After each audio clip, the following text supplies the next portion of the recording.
Hey everyone, Mitch coming in with the Commander Score Studio. Welcome to the show. So on today's episode, I'm going to be talking about the brand new cards that are making a giant impact in the 99 of Commander decks already.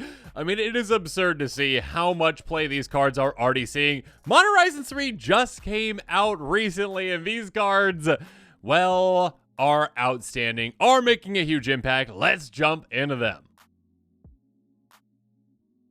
So, first up at number 10, with 3,170 decks already on EDH Rec that are using it, Marionette Apprentice, just outside of my budget, $1.02. No!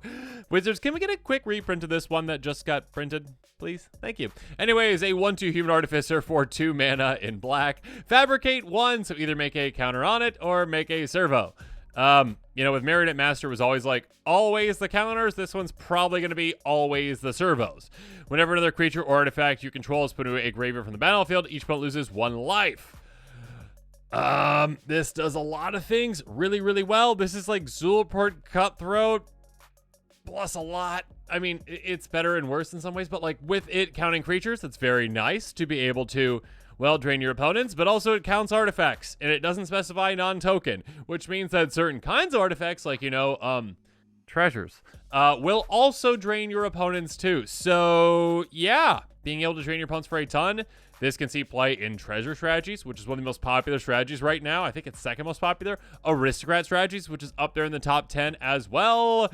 In I was going to say artifact strategies, but yeah, artifact strategies too, I guess, as well, with that little servo you're making too. So yeah, this is a card that can see play in a lot of different kinds of decks out there, and it's very impactful, very low to the ground, very, very nice. I mean, even just like, it's a creature that is 2 mana for 2 creatures. That's already just good for certain types of strategies out there that want to go wide too. So yeah, this is a card that $1.02, so close to being able to be used by me, but it's not quite there. Ah! 300,000. 3,170 decks. Not quite 300,000 yet. Regardless, it's definitely on the way there. Maybe never. But still, seeing a lot of play. Good enough for 10th place. 9th place. We are moving up. And we're moving up in price slightly. $1.44. Still outside of my budget. I didn't expect to see a lot of these MDFCs anywhere near my budget anyways. Witch Enchanter. 3,208 decks to its name already. A 2/2 Human Warlock for 3 and a white. When it enters the battlefield, destroy target artifact or enchantment opponent controls. If that was it, it probably wouldn't see all that much play. I mean, it would still see some play because, like, Blink decks love that kind of effect, obviously. And Blink decks love this. But also, this is basically a free card to include in your Blink deck. This is just like, you know, that free spot on a bingo card? This is the free spot because this is an MDFC. The back of the card is, hey, I'm a land. So it's never going to be a dead card for you. It can either be a land when you need it, or not a land when you don't need the land. When you need the actual effect, you get the effect. Enters the battlefield, you may pay 3 life. If you don't enter the battlefield, taps for a colorless. Taps for a colorless, taps for a white. So essentially, this is a land that even just can, you can say like, you know what, just lightning bolt me. I'm in Commander. You can lightning bolt me. It's fine. It's not a big deal at all. It's less than 1/10 of my life. Come into play untapped. It's a land that can come into play untapped and also is a side that is a blinkable monster to destroy a lot of things. This is just basically free removal to have in your deck. Again, even if you're not in a Blink deck, this is just free removal in your deck because, you know, the backside's land that you can utilize if you need the land. So it's a very, very good card. Not surprised to see this up here again. $1.44, not in my budget, but still a very budget-friendly card for many out there. 3,208 decks, good enough for 9th place. Moving on, one that will never be budget. I mean, I say that now, but again, like 10 years and be like, I can't believe that it's budget now. And I'll talk like that because I'll be older. Anyways, 3/3 Zombie Goblin Wizard for 3 mana in black. Pay 1 life, sacrifice another creature, create treasure token. One of those cards that, to me, just to me, and maybe some other players out there, this card should never have been printed. Ever. Wizards, you're pushing treasures a bit too far. This is basically Phyrexian Altar, but for treasures. So, yeah. Sure, you gotta pay life. Woo! You're in Commander. You're still at 40. Who cares about life? You can activate this thing 39 times and still be alive if you're at 40 life when you started. Regardless, yeah, being able to, unlike Phyrexian Altar, which turns your creatures into mana right then and there, this says, oh, okay, I turn your creatures into mana, but you can utilize that mana whenever you want. Because, again, it's making treasures that don't come to play tapped either. So you can utilize it right away if you want to, or you can utilize it later. Just like, hyper ramping yourself. Temporary ramp, but still.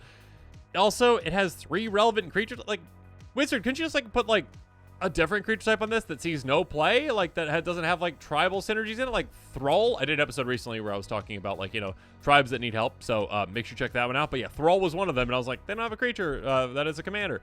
Yeah, this was just a Thrall. It would still see an absurd amount of play. Slightly less, but again, it's 3 relevant creature types. So yeah, aristocrat strategies, treasure strategies, life loss strategies, any strategy that uses Phyrexian Altar combo strategies too, zombie, goblin, wizard strategies, again, because just you throw this in those decks anyways, you get all the other benefits of your tribal synergies, but also just oh, my opponent's going to be taking out my army. Okay. I don't like that. I'm going to sacrifice my army and make 10 treasures. Sure, I lost 10 life, but I just mass ramped. Cool. A very good card. 8th place, 3,397 decks to its name, and never going to be a budget card for me, but yeah, $7.39. Next up, not really surprised to see this one up here, though, with the actual cost of the card, kind of $11.78. Sees play right now in 3,639 decks according to HREC. That is good for 7th place, which is huge for a card that is that expensive already. It's Kindred Enchantment Eldrazi for 6 mana in colorless. If a triggered ability colorless spell you control or another colorless permanent you control triggers ability triggers all time, whenever you cast a colorless spell, copy, it targets the copy. Do you have a colorless deck? Yes! Include it if you've got the budget for it. It's very hard to ever argue against that, really. It really is, because again, this is just a card that doubles up every single one of your spells and also doubles up every single one of your triggers, which is absurd. Absurd. Wizards, please stop with the doubling triggers thing, please. Ever since, is it Wandering Throne, Rubbing Throne, whatever that one's called, it's just oh yeah, that. Oh, that again. That again. Goodness gracious. Be a little bit more creative. Think outside the box. Don't just keep doing the same thing. Regardless, yeah, you have a colorless deck. This is just slam dunking them. Kind of like Forsaken Monument, just slam dunk. It's going to be hard to argue against this card because of just how powerful it is. Again, if you were in a mono green deck, you're like, this green card copies all my green spells. Yeah, you'd use it. So, crazy good. $11.78, 3,639 decks to its name. I'm, again, really surprised that it made it up this high already, again, with that price tag. But a lot of colorless players out there, a lot of colorless fans. 7th place finish. Moving on in a similar vein, yeah, colorless decks are oh, okay, cool, yeah, that card's great for us. Sweet.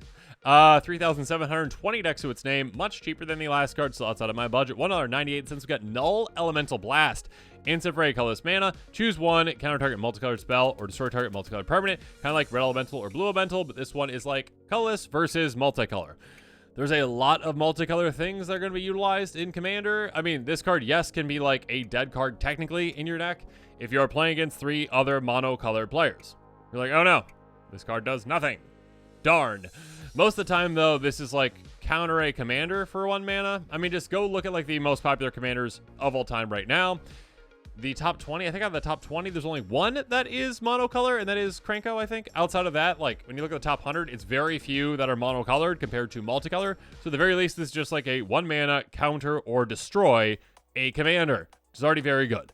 But yes, being able to obviously apply to any multicolored spells, any multicolored permanents, very, very good for color decks out there, which do struggle with counter spells as well as removal sometimes. So this does both, which is crazy good. So yeah, 3,720 decks to its name, good enough for 6th place. Might be budget at some point for me, but I'm not counting on it.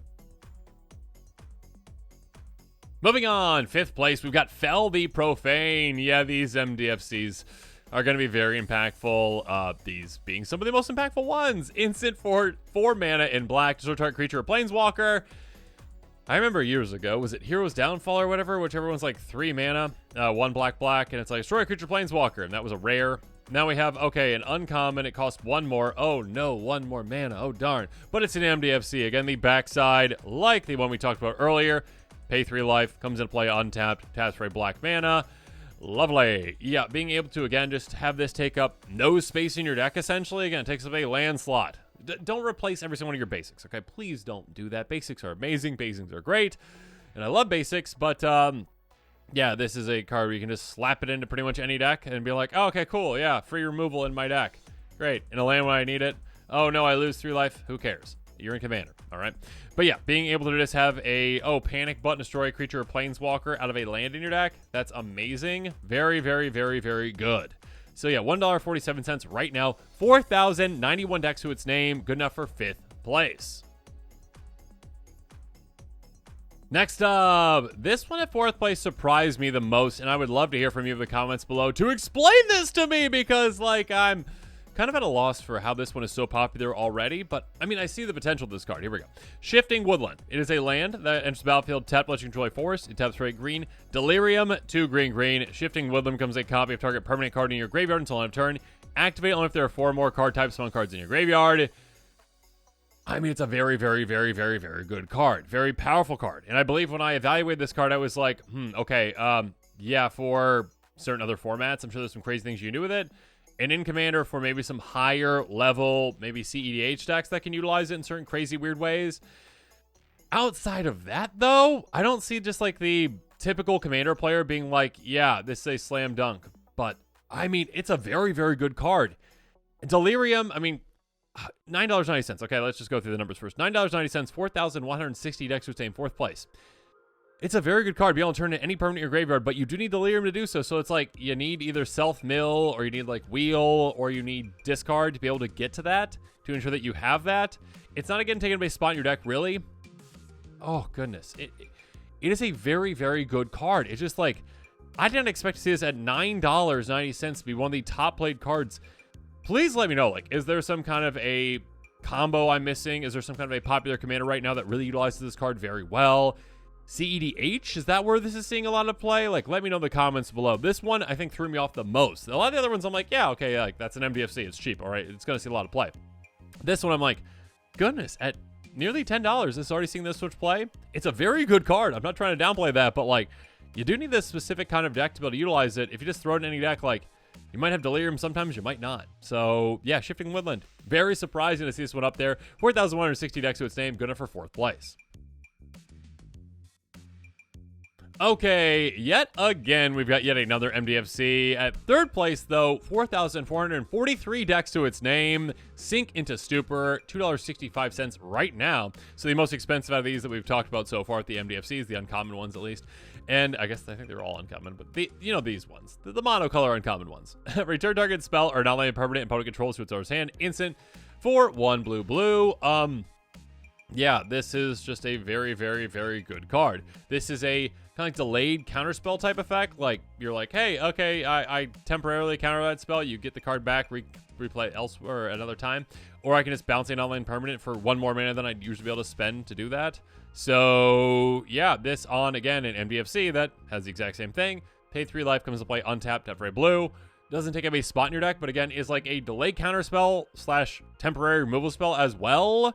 Very, very good to have that, obviously. Again, anytime you can just throw in free removal into your deck without taking up a spot in your deck is crazy good. Extra interaction in your deck, lovely. I mean, for the players that want that, which is probably all the Commander players out there. Yeah, a very, very good card. 4,443 decks to its name. Good enough for 3rd place. And the number one, I'm spoiling you right here, the number 1 card right now out of all the MDFCs. Next up at 2nd place, It That Heralds the End. I love those kind of names, like It That Betrays, It That Heralds the End, It That Makes You Breakfast. Yes. 2/2 Eldrazi Drone for 2 mana in colorless. Color spells you cast with mana value 7 or greater have cost 1 to cast. Other colorless creature control ++1. This is just very good in colorless decks that utilize large colorless creatures, which is, I mean, the vast majority of them, let's be honest here. A lot of colorless decks out there are like, I like Eldrazi. Yes. Yes, you do. So being able to reduce their cost and also be an anthem for your creatures, that's pretty huge. Again, at a low to the ground 2 mana creature that itself is Eldrazi. So again, if you're doing Eldrazi Tribal, you get all the Eldrazi benefits. So this just kind of shows just how popular mean, big colorless decks are, and Eldrazi tribal decks are essentially. This is seeing so much play already. 4,606 decks to its name, good for second place. Just 54 cents right now for this card. I can see that going up, though, again, with its popularity increasing. And finally, at first place, Urza's Cave. Urza's like, yeah, it's my cave over there. I got my crib over here. I got my house, got my cave. Got all my things, got my power plant. Just have all my things. I always find it funny. Do you find it funny that, like, Urza's is a land type? That just seems kind of wonky and weird. No? Okay. Land, Urza's Cave. Tap, spray colorless. Pay 3, tap, sacrifice it. Search your life for a land card, put it on the battlefield, tap, then shuffle.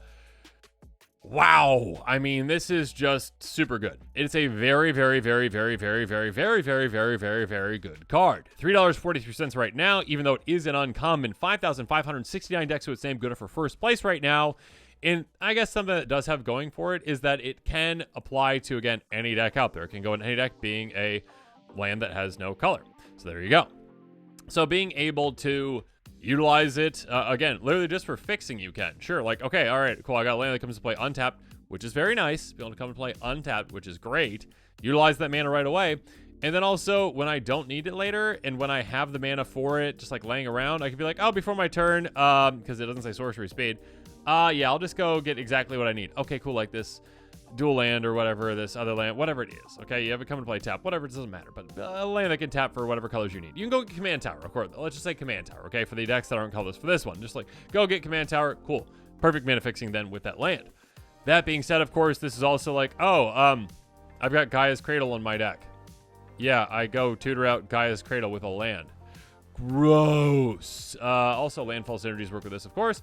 But of course, other like combo lands, so like Dark Depths kind of things, you can do that too. Thespian Stage. Yeah, this is just a catch-all for a great land tutor that gets it right into play on a land, doesn't take up a spot in your deck. Of course, colorless decks can just consider it anyways, because this is just, hey, again, it doesn't come to play tapped. You utilize the mana right away. It's a utility land, and it's one that can go get whatever your best colorless land is in your deck. If you need, like, again, if your opponents are like utilizing their graveyards, you're like, oh, okay, cool, go get scavenger grounds or whatever, take out graveyards. Awesome, good for me.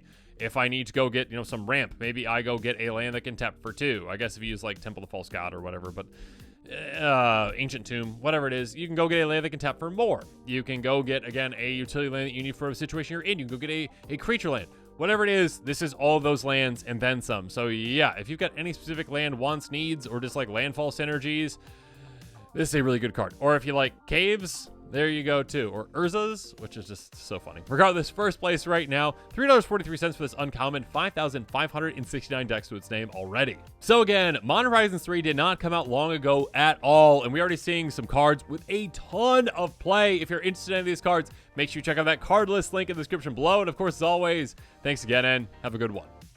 This show and episodes like this one are possible thanks to viewers like you. If you're looking for an easy way to help support this show, make sure that you like, share, and subscribe. Also, hit that bell notification icon so you don't miss any new episodes. You can also go check out our playmats and other merchandise at thecommandersquarters.com. We also have a ton of brand new t-shirt designs in stock, so make sure you check out those as well. Another easy way to support this show is with our TCG Player affiliate links. So whether you're buying a deck or individual cards, you can use this general link right here or one in the description. And the final way that you can support this show is by supporting us directly by becoming a patron. There are many benefits to being a patron, and I truly couldn't do this without all of their support.